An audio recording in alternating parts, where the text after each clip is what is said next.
아니 아니 그거 말고 왜 노란 거 빨간 거 옛날에 그게 없나요? 그게 안 들어오나요? 그러니까 노란 거 빨간 거 그 국산 거 그거 이런 거. 예 그게 학원에 주문이 안 됐나요? 학원에 분필이 없을까? 신기하네. 아 신기해. 자 메이크업을 하고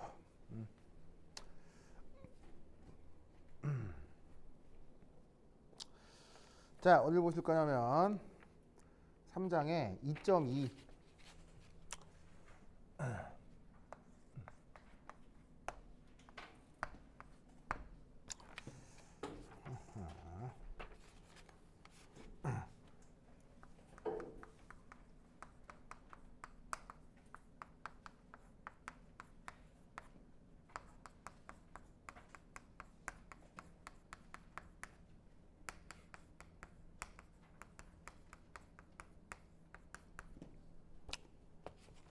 자 우선 이제 뭘 하나 나타낼 거냐면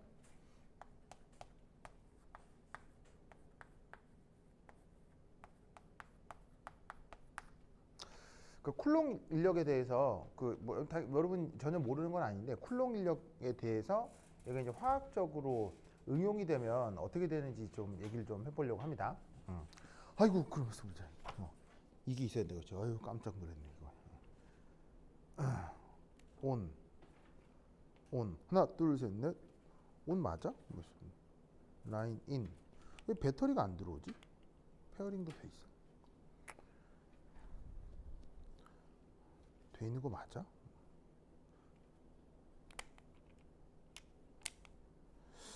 이 온 하면 원래 이게 배터리가 들어야 되는 거 아니야? 들리나? 듣는 사람 있나? 하나 둘 셋 넷 여러분 들려요? 동시 시청자 수 1명인데 이게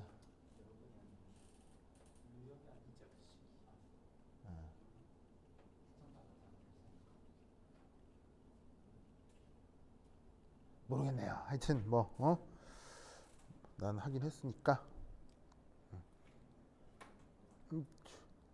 아이고. 자, 자 이제 쿨롱 인력을 좀 생각을 해보면 우선 첫 번째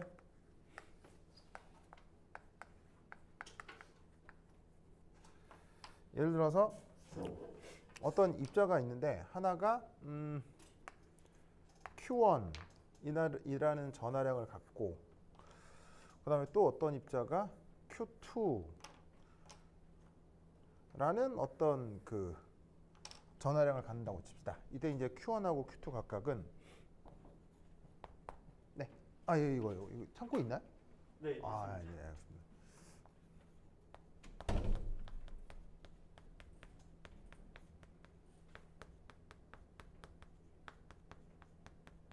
이렇게 되고 두 입자 사이의 거리를 요거를 R이라고 하겠습니다.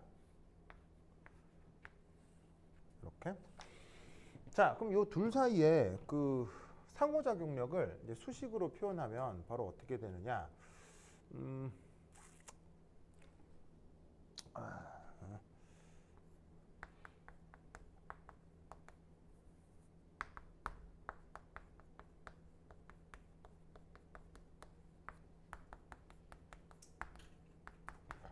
그게 바로 F라고 하고 C. C라고 쓴 건 이런 식의 이제 표현을 처음 만든 사람 쿨롱을 따서 이렇게 쓴 거고요. 표현은 한 다음에 R분의 Q1, Q2 R 제곱 이렇게 표현이 되죠. 그럼 이제 이 표현은 이제 왜 이러냐? 요거는 그야말로 실험적으로 결정된 겁니다.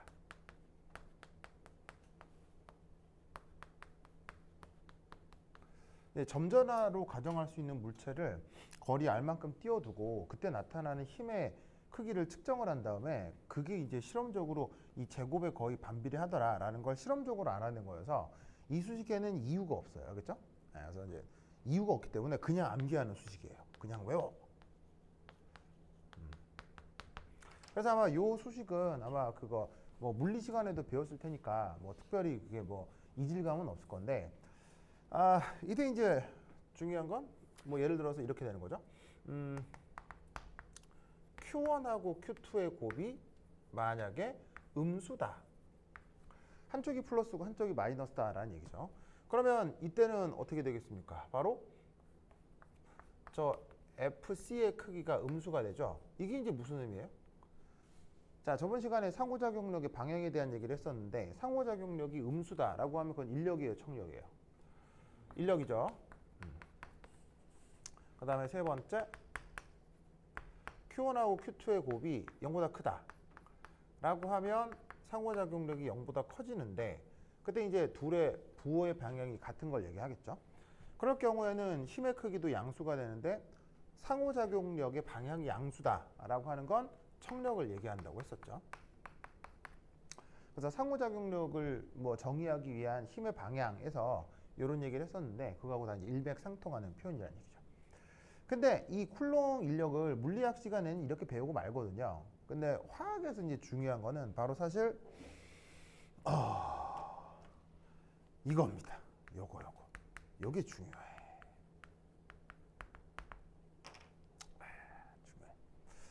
그래서 이제 이게 이제 세 번째가 뭐 입실론 제로라고 쓰는데, 대략 값이 값이 이 대략 뭐라고 돼 있냐면 기억이 안 나네. 벌써부터. 여기 있다. 8.854 곱하기 10의 마이너스 12승이네. 아니야. 2승의 미터 마이너스 1승. 오케이. 요 정도로 표현되는 상수인데, 얘를 이름하여 이제 뭐라고 부르냐면 진공의 유전율이라고 하죠. 자, 얘는 진공 중에서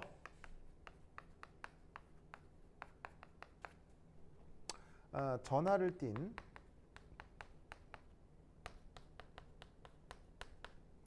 입자 사이의 상호작용력과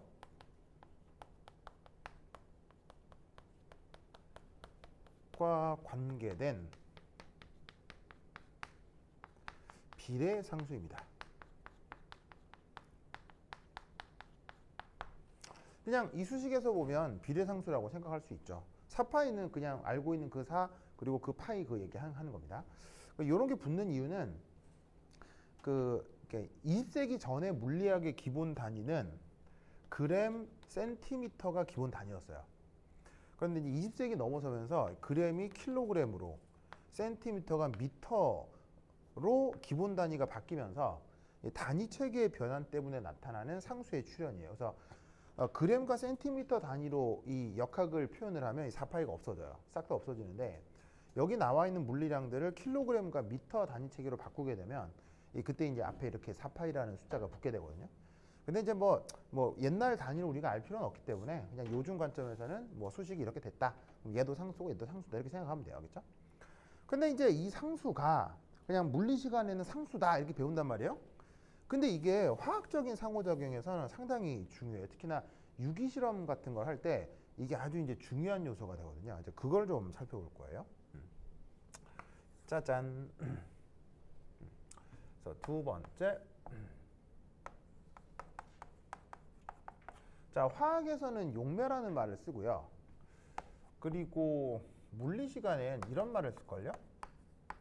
매질. 자, 매질이란 말 들어본 적 있죠? 예를 들면 너 저놈을 매우 차라 할 때도 매질을 한다 이런 말을 쓰는데, 맞나요?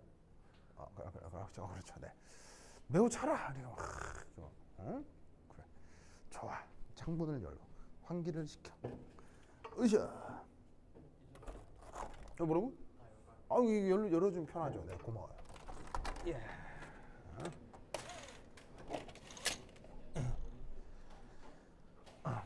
고마워요, 오빠. 오빠 한희 오빠죠? 한희 오빠 최고. 좋아, 멋져. 좋아. 그래서 이제 자 봅시다. 그래서 이제 물리 시간에는 매질이라고 하고요. 화학에서는 용매라고 할 수 있거든요. 영어로 매질 뭐라고요? 영어로 매질 뭐예요? 영어로 매질. 미디어라고 합니다. 아시겠죠? 네. 뭐 용매는 잘 알 거고요. 솔벤트. 물론 정의는 달라요. 매우 정의는 다른데 그 이제 정의는 다르지만 실제 이제 대상을 놓고 보면 같은 걸 물리학에서는 다른 개념으로 매질이라 부르고 화학에서는 또 다른 개념으로 용매라고 부를 뿐이에요. 같은 것에 대해서. 하여튼 이제 요건데 이 용매 내에서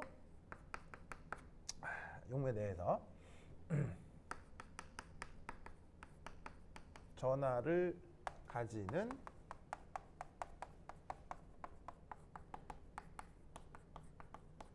입자들 사이의 상호작용.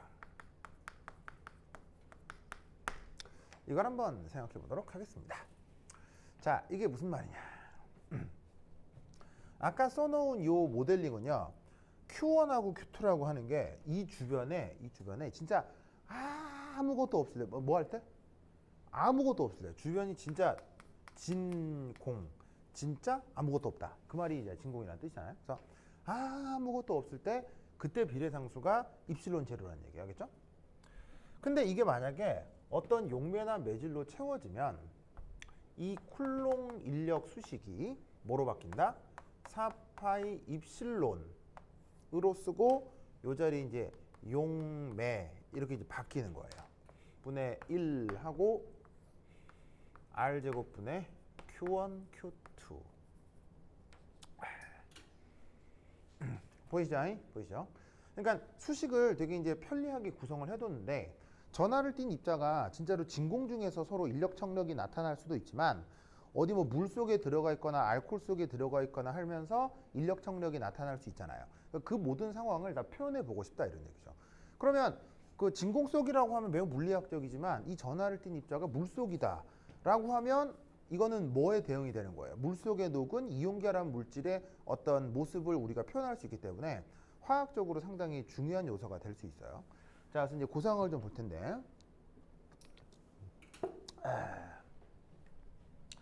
그래서 이제 여기서 이제 어떤 걸 한번 생각을 해볼 거냐면, 이렇게 example.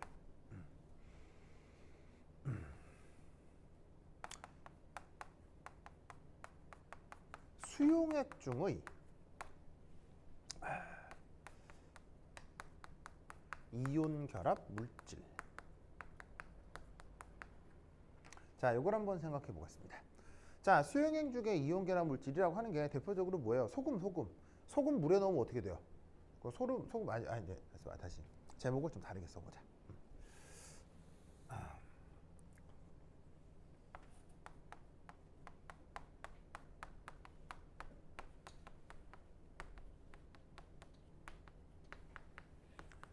자, 어떤 이온 결합 물질을 물에 넣으면 어떻게 돼요? 녹죠. 근데 뭐 녹는다 이 말 대신에 용해된다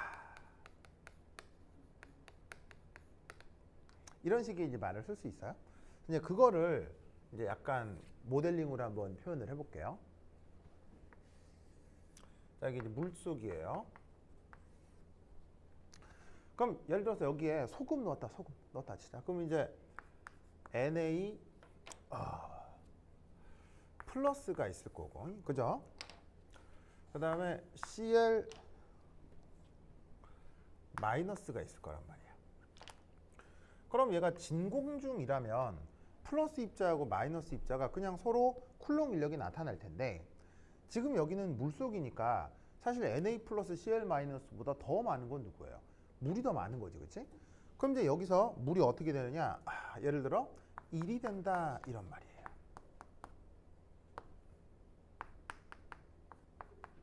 어우, 다시 잘 반대로 그렸네.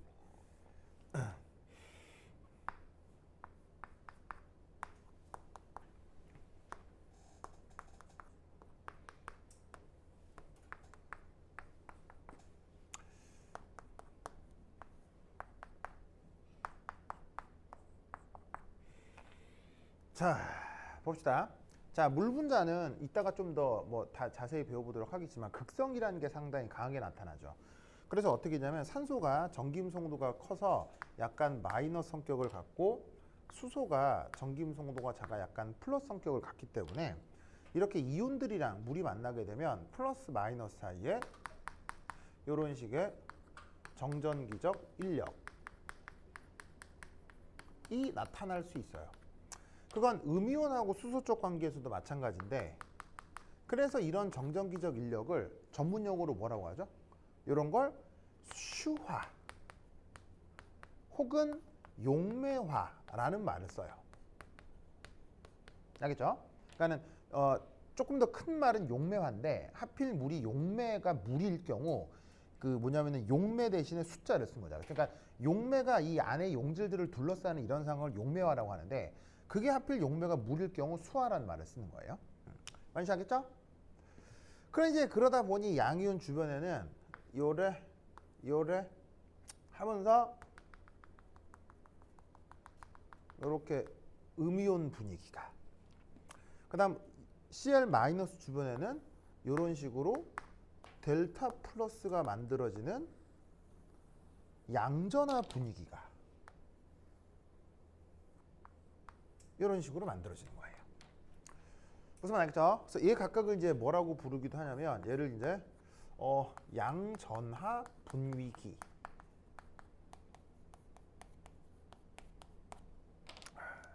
이쪽은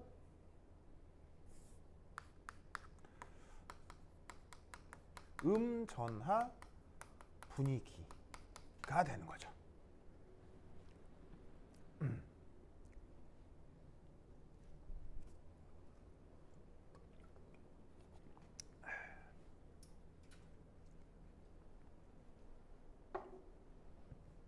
뭐든지 아시겠죠? 알겠죠?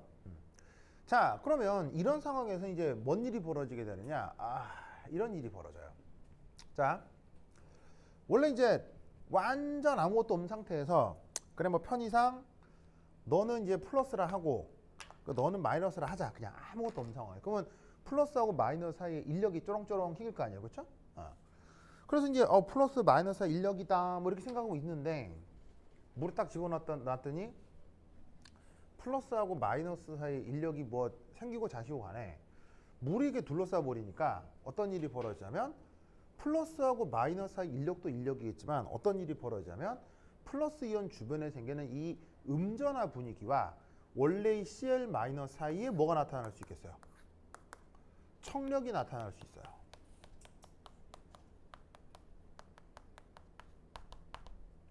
무슨 말 알겠죠? 그럼 또 마찬가지로 뭔 일이 벌어지겠어요? 음이온 주변에 있는 이 양이온, 그 양전화 분위기와 여기에 있는 원래 양이온 사이에도 또 추가적으로 뭐가 나타나겠어요? 이 청력이 발생할 수 있는 거예요.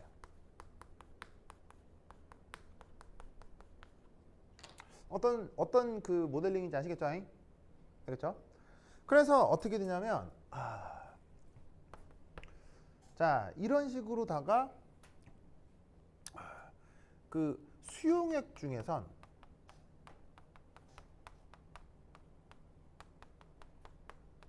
어떻게 된다? 이 이온 사이의 R자 인력이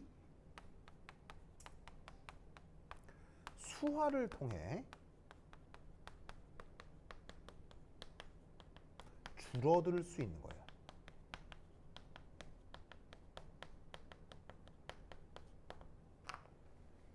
무슨 뜻인지 아시겠죠?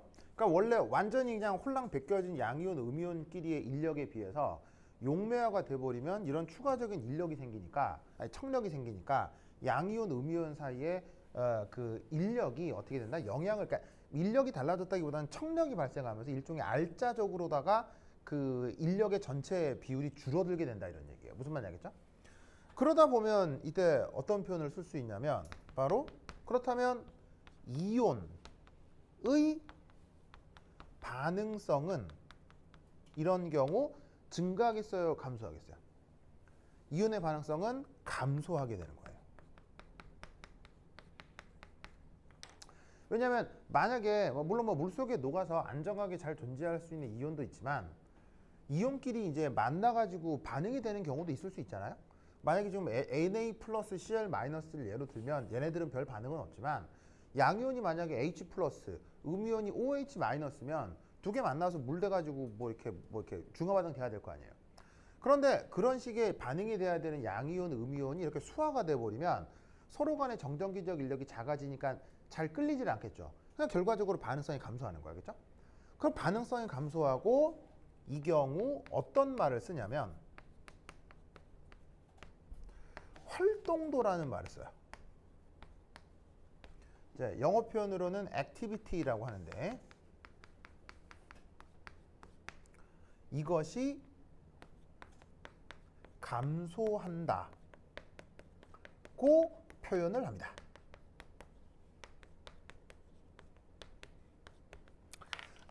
자, 난데없이 활동도라는 말이 나왔는데 요거는 나중에 연력학 배울 때 살짝 언급을 할 거예요. 사실은 연력학으로부터 정의가 되는 표현이라 지금 바로 알 수는 없는데 활동도가 지금 여기서 나온다는 얘기는 어떤 한 화학종이 화학 반응을 하는 데 있어서 그 녀석 자체의 어떤 성격뿐 아니라 주변의 어떤 그 조건들에 따라서 어떤 화학종의 화학 반응성이 달라질 수가 있다는 얘기예요.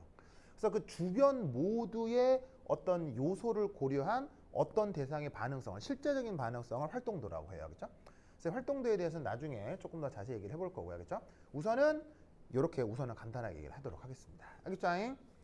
그러면 이제 이때 결국 이런 상황에서는 이제 어떻게 표현이 이런 상황이 이제 어떻게 되겠어요? 세 번째, 그러면 이 경우 결국 양이온과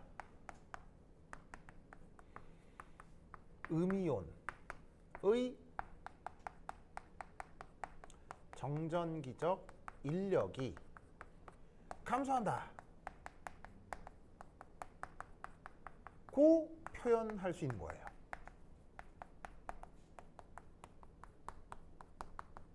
그러니까 사실은 그 정전기적 인력이라고 하는 건 항상 나타나는 힘인지라 Na 플러스하고 Cl 마이너스 인력은 사실은 정해져 있는 거예요.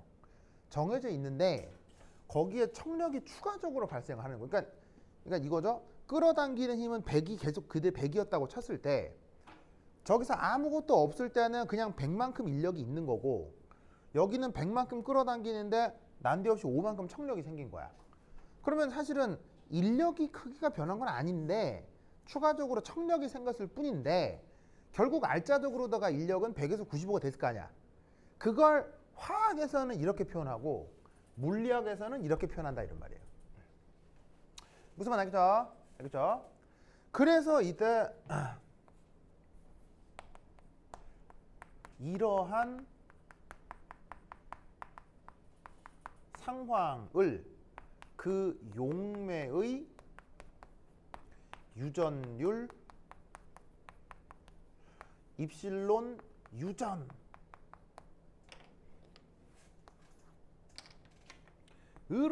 나타내는 것입니다.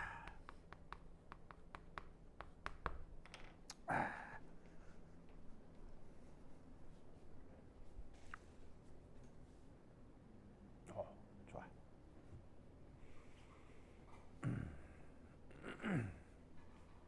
자, 알겠죠?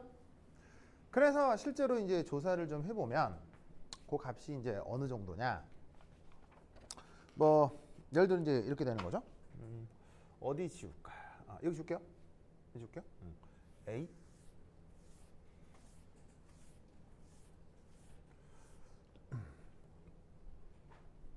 4 5 4 1 3 4 5.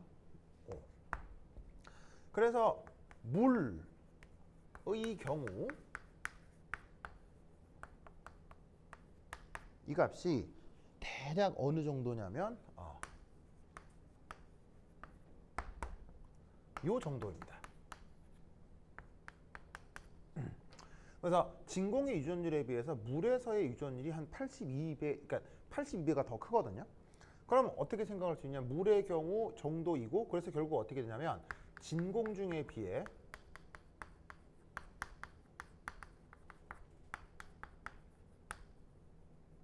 이온 사이의 인력이 82배 감소하는 거예요.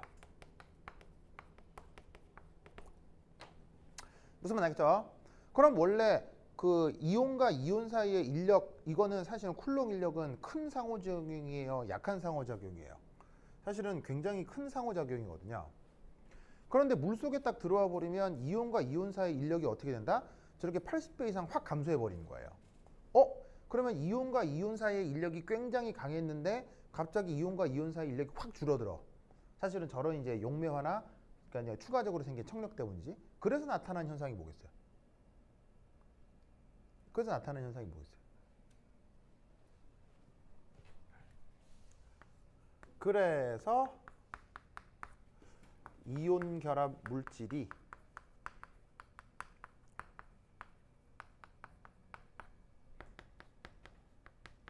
수용액 중에서 잘 녹는다 라고 표현을 해주는 거예요. 왜 소금을 물에 넣으면 잘 녹느냐? 물속에서 이온들의 인력이 감소하기 때문이다 라고 얘기를 하는 거예요. 무슨 말 알겠죠? 그러니까는 이게 그 이제 화학적으로는 이온이 이제 물에 들어왔을 때 이런 식의 활동도 감소다라고 표현하는 걸, 물리학자들은 이온이 물 같은 용매나 매질에 들어왔을 때 그들 사이의 인력이 줄어들어서 어떻게 그 줄어드는 정도를 그 용매나 매질의 유전율로 표현을 해주는 거예요. 그럼 이게 줄어드니까 그냥 그 안에서 힘이 약해서 잘 떨어져 나온다라고 이제 설명을 해주는 거죠. 무슨 뜻인지 아시겠죠? 알겠죠? 그래서 이때 이제 중요하게 바로 요거, 바로 물질의 그래서 여기 다시 하기. 그래서 유전율은 그 물질의 극성을 나타내는 중요한 척도입니다.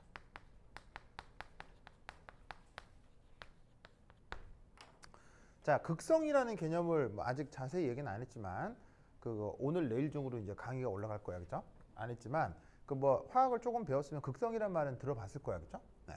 근데 그 극성을 나타내는 표현 중에 사실은 쌍극자 모멘트 이런 개념도 있긴 하거든요. 근데 이제 쌍극자 모멘트가 뭐냐에 대해서는 아직 여러분들이 아직 안 배웠겠지만은 뭐 배웠을 수도 있지만 그런 식으로 이제 극성을 나타내주는 어떤 지표들이 많이 있어요. 근데 그 극성을 가장 편하게 잘 표현해주는 방식이 바로 유전율이에요. 그래서 유기실험 같은 걸 할 때 예를 들어서 잘 봐요. 어떤 물질하고 어떤 물질을 섞어서 반응을 해야 돼요. 그러면 얘가 고체 상태인 채로 이 둘을 자 어쨌건 이제 뭐가 됐건 간에 잘 봐. A라는 물질이고 B라는 물질이 있는데 반응을 시켜야 되겠어. 그럼 이 두 물질을 우선 1차적으로 뭘 해줘야 반응을 잘할까? 어떻게 해줘야 반응을 잘할까? 자, A가 있고 B가 있잖아? 그럼 얘를 어떻게 하면 반응을 잘할까? 이거 되게 단순한 건데. 자, 만약에 A하고 B를 그냥 따로따로 두면 반응이 돼야 안 돼.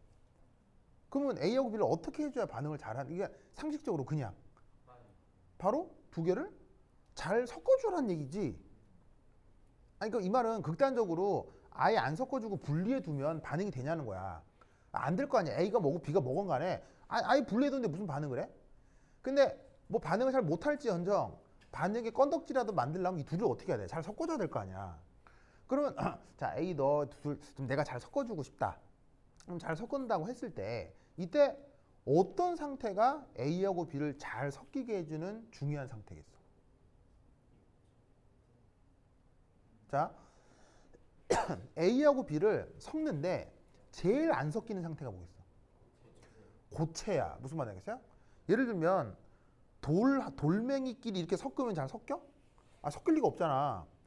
그러니까 만약에 굳이 그렇게 하려고 하자면 돌멩이를 가져다가 이게 빻아야 돼, 알겠어요? 빻아가지고 가루를 이렇게 막 만들어가지고는 그 가루끼리 넣고 다 고아. 이거 그래서 고체하고 고체를 섞는 건 굉장히 힘들어요. 그래서 나는 그 전공이 고체 화학이어서 고체상으로 이제 물질들을 반응시키는 실험들을 많이 했거든요. 그럼 고체상에서 물질들을 반응시키는 가장 그 뭐냐면은 핵심 조건은 고체상에서 물질들을 잘 섞어주는 거예요. 그럼 어떻게 해야 되냐면 화학 실험실에서 사용하는 전문 절구 같은 게 있어. 절구가 있어. 그러니까 절구하죠, 절구. 저기 달려가면 토끼 있잖아. 토끼가 이렇게 막 덜고 이렇게 쿵덕쿵 하는 그거 있잖아. 그게 화학 실험실에도 있어. 근데 이제 화학 실험실에 있는 절구는 그 절구라고 안 하고 이름을 이제 몰타르라고 해요. 몰타르라고 해서 이렇게 생겼어. 이렇게 생겼어. 이게 뭐냐면 뭐 화학책에 이렇게 뭐 중고등 아니 뭐 초중고 화학책 뭐 막자 사발 뭐 막대 뭐 그런 거 있잖아. 왜 요즘은 안 그러는데 옛날 그 약국에 가면 약국 선생님이 이렇게 약 깨가지고 가루를 만드는 그거라니까. 그거 무슨 말 알겠어요?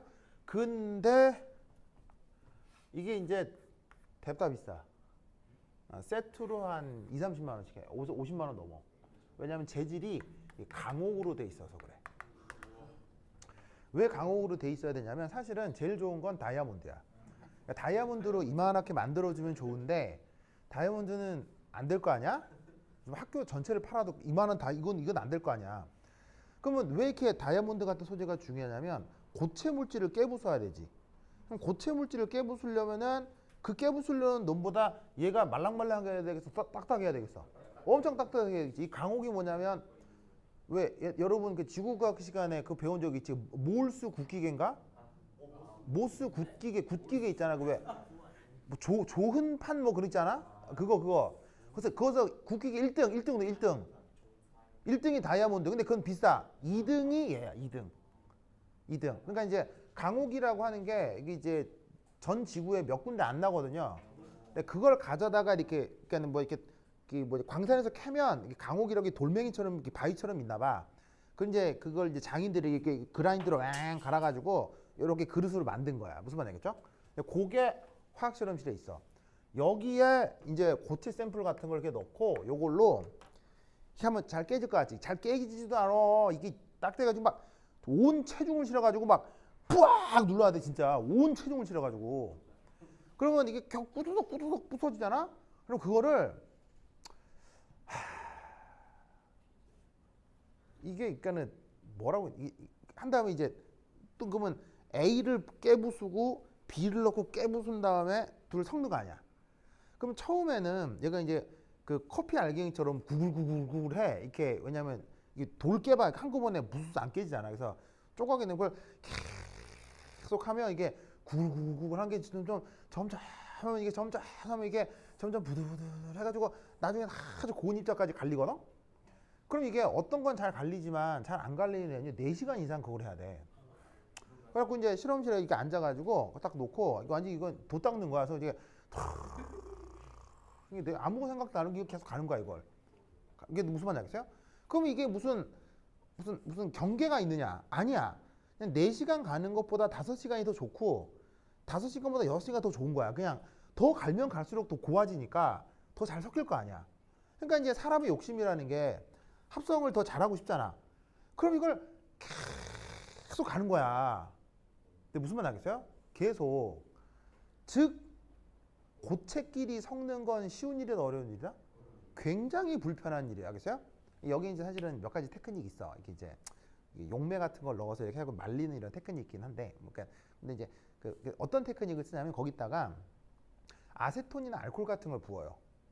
그러니까 이제 확 날아가는 유기용매를 부어요. 그러면 물 속에서 이제 고체가 당연히 그 돌멩이가 알코올이나 아세톤에 녹진 않지만은 이 입자가 고와진 상태에서 액체를 부으면 액체 상태에서 얘가 어느 정도 분산되는 효과가 있어서 액체 상에서 막 섞으면 굉장히 이게 균일하게 잘 섞이게 할 수 있어요.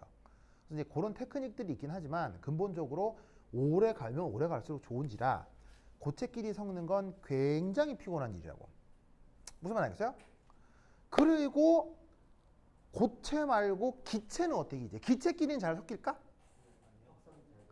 기체끼리는 사실 잘 섞여. 맞아. 근데 기체는 도망가. 무슨 말 알겠어요? 기체라고 예를 들면 이렇게 내가 이렇게 뿡 해가지고 이렇게 해가지고 쟤나 이렇게 하면 이제 저 어떻게 돼? 자 어떻게 하면은 이게 하는 동안 푹 날아가잖아. 뭐라고? 아 그렇지 그렇지. 이렇게 하는 순간 날아가잖아. 그러니까는 사실은 기체가 온전하다면 잘 섞이는 게 맞아. 하지만 기체는 어떤 특징을 가져요? 이게 핸들링이 불편해. 무슨 말이야? 이게 기체를 핸들링을 하려면 이게 기구를 굉장히 잘 세팅을 해야 돼요. 그래서 이제 기체를 넣어주고 닫아주는 이렇게 막 코크도 하고 그래서 유리기구를 잘 세팅을 해가지고 기체 샘플들을 이렇게 반응할 수 있는 실험 장치를 굉장히 잘 만들어야 되는데 그 또한 굉장히 귀찮고 이 좀 힘들 수 있다는 얘기지. 그렇다면 가장 편리한 방법으로 섞는 게 뭐겠어? 가장 편리한 방법으로 섞는 거.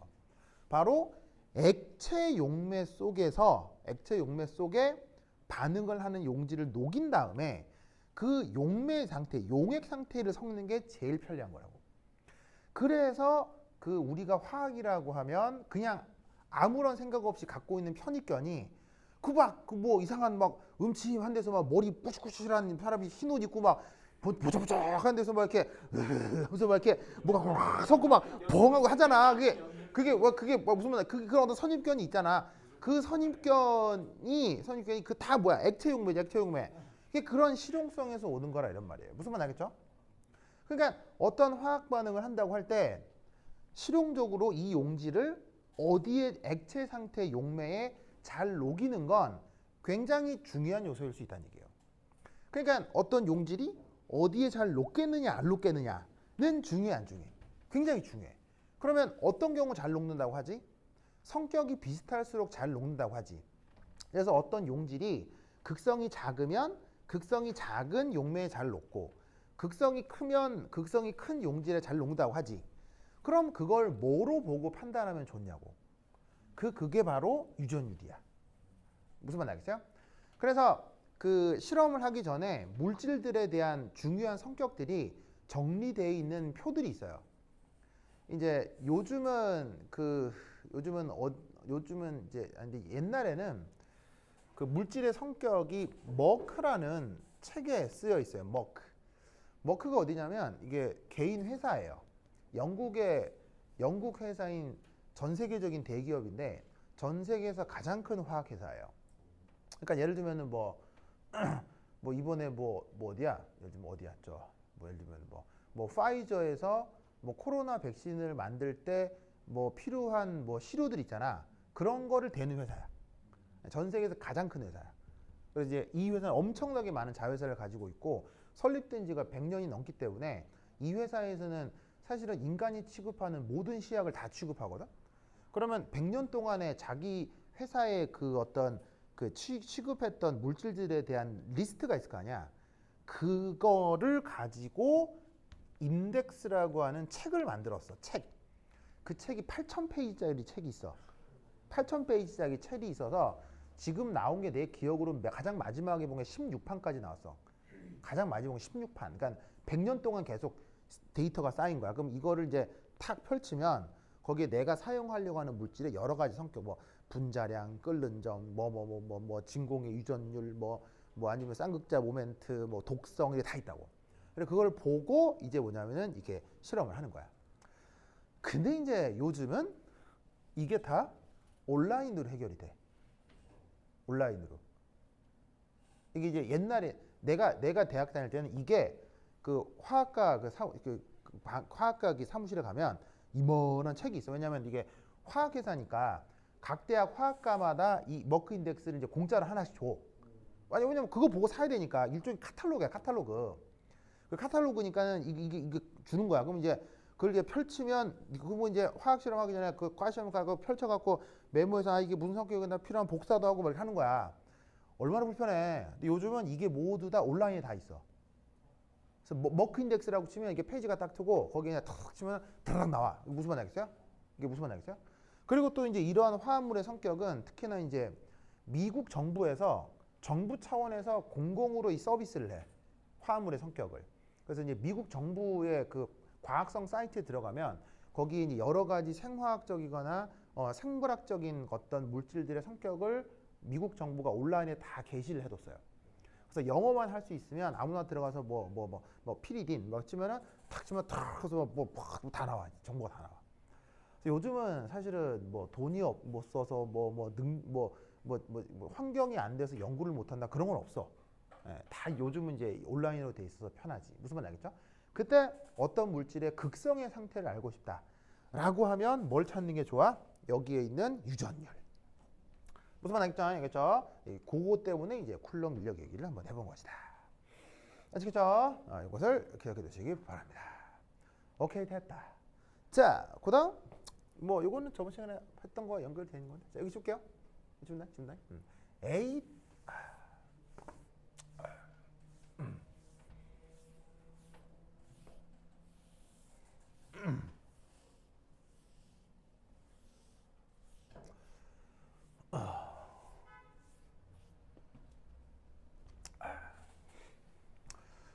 그래서 이제 화학과 나오면은 이런 데 이제 취직을 많이 해요.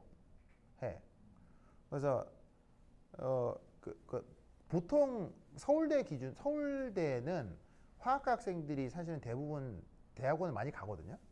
그래서 이제 서울대 화학과 나와서는 취직률이 되게 낮아요. 왜냐면 취직을 안 하니까요. 서울대 화학과를 나와서는 대학원을 다 가니까 서울대 화학과 대학 학생들의 취직률은 되게 낮아요. 다 대학원을 가니까. 근데 그 중에 몇 명은 취직을 할 거 아니야. 그 중에 이제 가는 회사 중에 하나가 머크라는 회사 같은 데 갈 수 있지. 다국적 기업이니까. 그래서 이제 그거 학교 다닐 때 같이 잘 알던 뭐 선배 형들이 있을 거 아니에요. 선배 형들이 있는데 막 어느 날 내가 대학원을 실험하면 그 선배 형들이 갑자기 실험실로 쓱 찾아와. 그래서 야, 너 필요한 시약 없냐? 그래서 뭐 이렇게 막 쓱 주고 가. 막 무슨 말 알겠어요? 여기 취직한 거야. 그게 무슨 말 알겠죠? 네, 형 필요하면 전화할게요. 그렇게 해. 이게 뭐 무슨 말 알겠죠? 네, 그래서 사실은 이제 화학과 나와서도 뭐 가는 곳이긴 한데 뭐 아니 뭐 이렇게 그렇게 추천할 건 아니고. 네, 하여튼. 네. 자, 됐다. 됐다. 그다음 이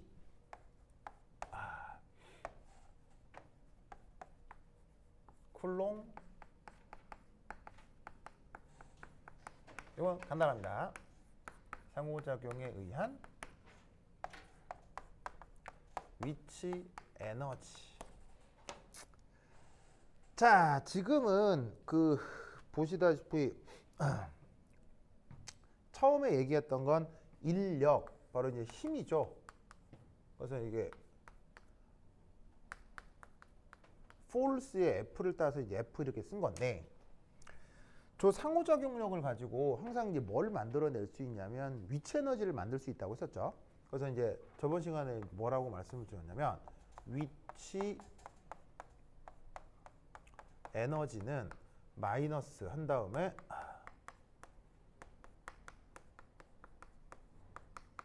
상호작용력을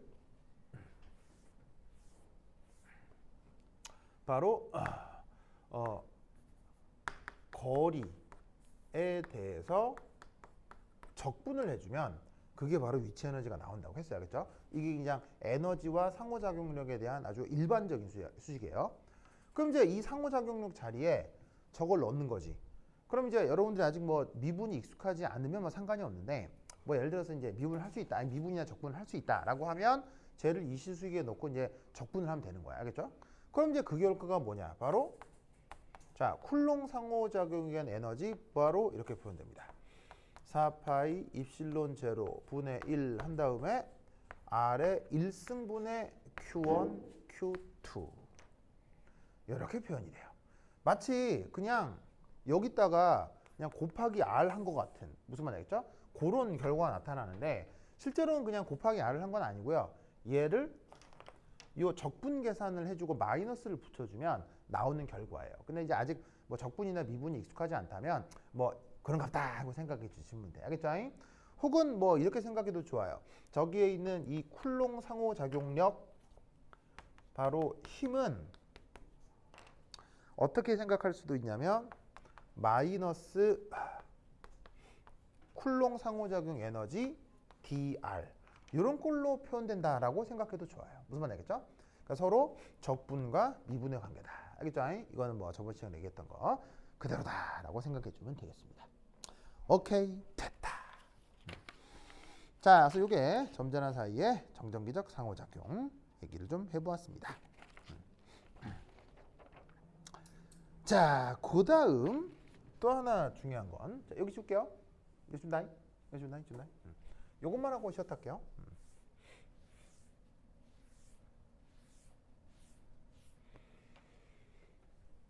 자,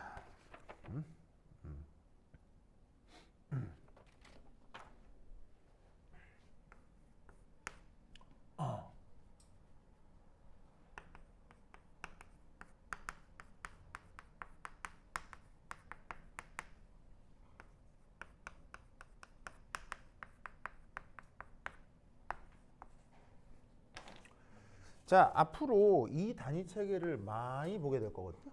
네, 아주 잘 나옵니다.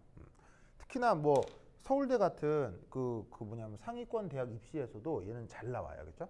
뭐 그게 아니더라도 수능 화학원에도 나와, 알겠죠? 그러니까 이거 자주 나오니까 잘 보세요. 자, 이게 뭐냐면 뭐 정이라고 할까? 이거예요. 전자 한 개를 1볼트로 가속하는 에너지를 1 일렉트론 볼트라고 합니다.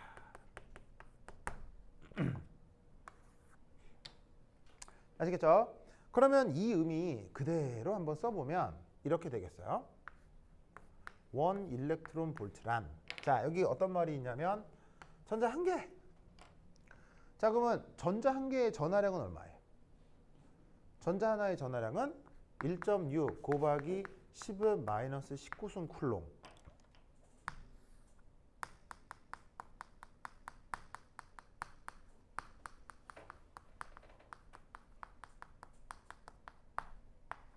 그래서 뭐 외울 필요는 없는데 하도 자주 나오니까 외워질 거예요. 그렇죠? 네. 아니면 문제에서만 주긴 줄 텐데. 자, 그런 다음에 얘가 1볼트로 가속되니까 이 전하량에다가 볼트를 곱해주면 그게 바로 이것과 관련된 에너지가 되는 거예요. 그럼 이때 얘를 다시 어떻게 쓸 수 있느냐? 요거예요. 자, 요거라는 게 뭐냐면 바로 쿨롱과 볼트가 있잖아. 그 두 개가 곱해진 걸 그걸 원줄이라고 하는 거예요. 그러니까 뭐 이렇게 나중에 전자학에서 배울 텐데 원줄의 정의가 다양한데 그 중에 하나가 원 쿨롱 곱하기 원 볼트가 원줄의 또 하나의 정의라고. 그러니까 뭐 말은 어려워 보이는데 그냥 1.6 곱하기 10의 마이너스 19순 쿨롱 이게 바로 그냥 뭐다? 그 일렉트론 볼트다라고 하는 거예요. 무슨 말 알겠죠? 앞으로 이제 굉장히 자주 나올 단위니까 꼭 기억을 해두시기 바랍니다. 그래서 이제 얘는 원자나 분자 내의 매우 작은 에너지 크기를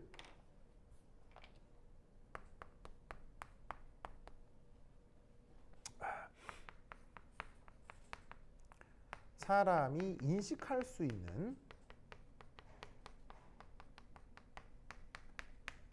크기로 바꾸어 주는 거예요.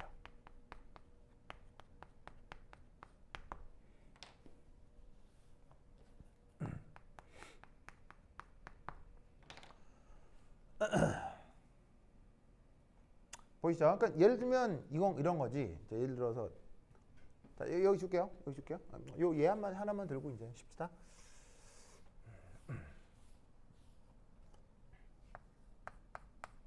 자, 예를 들어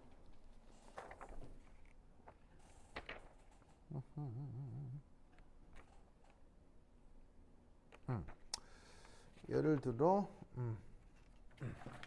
어떤 양성자와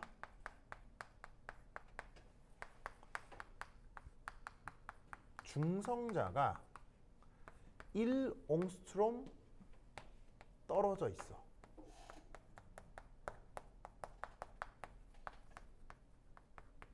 의 에너지를 계산해 봅시다. 자, 어떻게 하라는 얘기예요? 진유를 그러다 기절하겠어요? 그러다가 이 턱 빠지면 어떡해요? 어? 지훈이 많이 힘들었어요? 진짜로? 지훈이 이번 설에 뭐 하고 놀았어요? 이번 추석 때 뭐 하고 놀았어요? 진짜로요? 그럼 뭐 했어요? 어. 밀린 유튜브 봤다고요? 필름 봐도. 내 것도 봤어요? 진짜로요? 고마워요. 좋아요. 하여튼 그렇다. 오늘 내일 미친 듯이 나갈 거야, 알겠죠? 오늘 하고 3장 끝이에요, 알겠죠? 오늘하고 3장 끝. 다 안 본다고요? 다 못 봤다고요? 보세요, 알겠죠? 근데 여러분들은 그거 없어요? 그거 뭐야? 뭐야? 학교 기말고사 휴강 없어요? 없어요. 왜요? 하자고 좀 강력하게 주장해봐요. 기말고사 중간고사 휴강 이런 거 없어요? 거의 시험 한 번이라고요? 네. 저희 중간고사가 있긴 있는데 네. 과목 3개밖에 없어가지고. 그래요? 그래. 하여튼 좋아. 자, 하여튼 이거 해보자. 자, 이제 어떻게 하면 되겠어요? 바로 방금 얘기한 쿨롱 에너지 쓰면 되겠죠?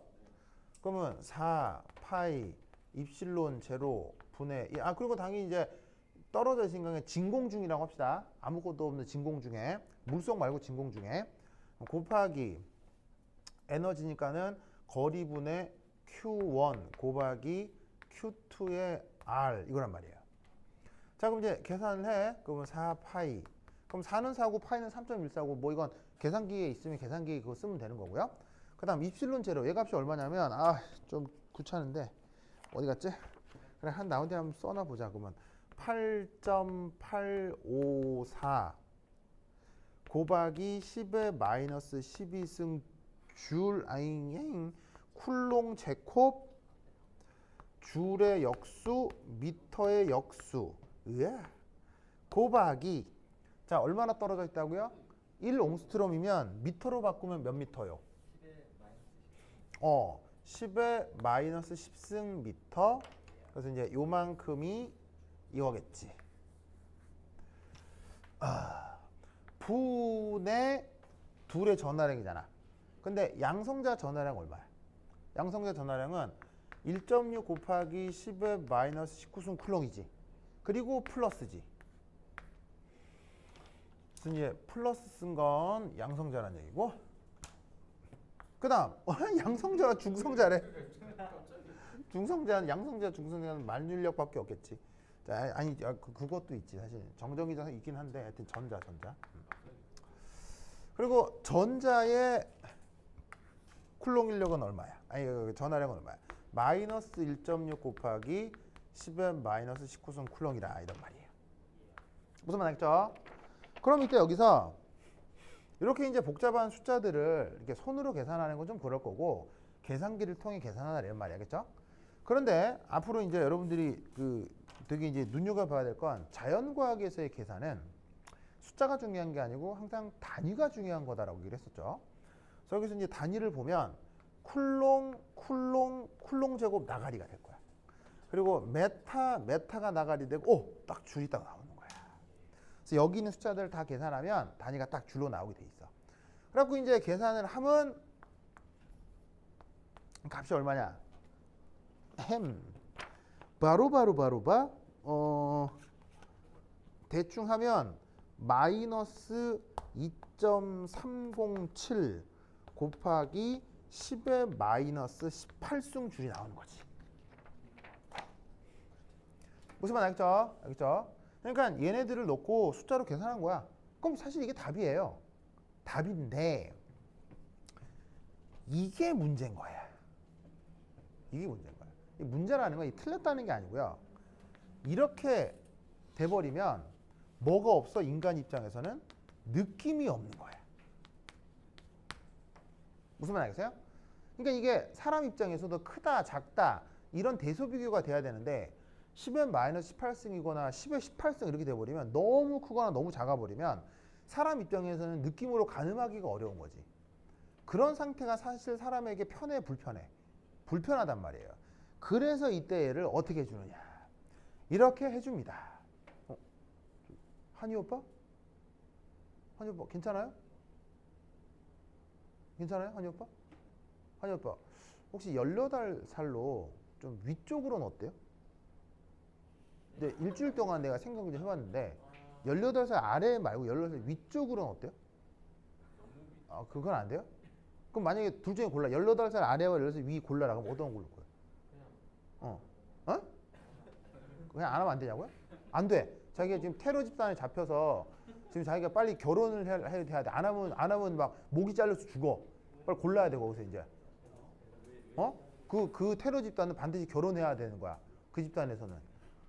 그래서 이제 반드시 골라야 돼. 18살 위, 아래 18살 위. 어? 22살? 하여튼 그렇다. 뭐라고요? 목 잘려 죽겠다고요? 야, 2차 돈이야? 목 잘려 죽게? 야, 진짜. 하여튼 그렇다. 하여튼 그렇다. 자, 보자. 그럼 느낌이 없잖아? 그럼 이럴 때 어떻게 한다? 여기다가 살포시 2를 곱해줘. 자, 2를 곱해도 돼, 안 돼? 되지? 자, 근데 이때, 2를 곱하지 말고, 2를 곱하지 말고, 2를 가만히 있어봐. 2를 어떻게 할 거냐면, 어, 2를 곱해줘. 2를 나눠줘. 자, 2를 곱하나 2를 나누나 등호는 성립해 안 해? 성립하지. 그래서 이때 얘를 이렇게 해주는 거야.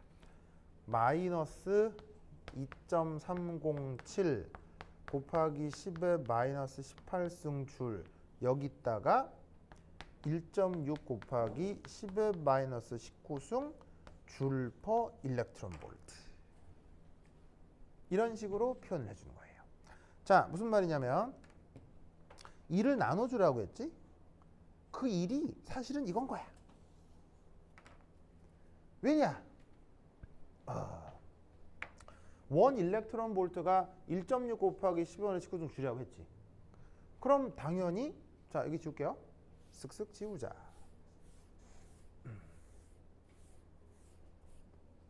바로 이것으로부터 1은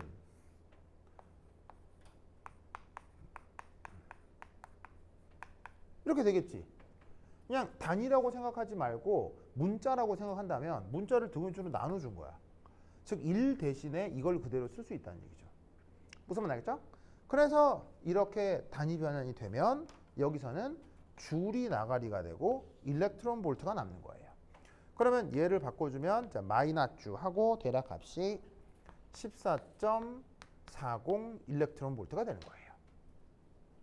그러면 아까 단위는 10의 마이너스 18승이라 느낌이 없었지만 지금 얘는 14.40 일렉트론 볼트죠. 그럼 얘를 어떻게 받아들일 거냐면 이거예요. 바로 그렇다면 전자 14개를 1볼트로 가속하는 에너지겠구나 라고 생각해도 되고요. 그게 아니라 전자 1개를 14볼트로 가속하는 에너지구나 라고 생각해도 된다고요. 그러면 우리가 그 전자는 작지만 전자라고 하는 생각의 단위를 갖고 있기 때문에 충분히 우리가 이제 느낌을 갖는 에너지 단위로 바뀌게 된다는 얘기예요. 무슨 말 알겠죠? 그래서 이제 이 일렉트론 볼트라는 단위 체계가 있고 앞으로 자주 나올 테니까 기억을 해주세요. 단위를 바꿀 때는 이 테크닉을 딱 써주시면 됩니다. 알겠죠? 놀랍게도 이게 서울대 입시 문제로 나온 적이 있어요. 이게 단위를 바꿔주면 서울대 합격이야. 지금 어때? 좋지? 그렇게 나온 때도 있었어. 하여튼 그러다. 오케이, 됐다. 그러면 한 10분 쉬었다 하도록 하겠습니다. 환실 끄덕세요.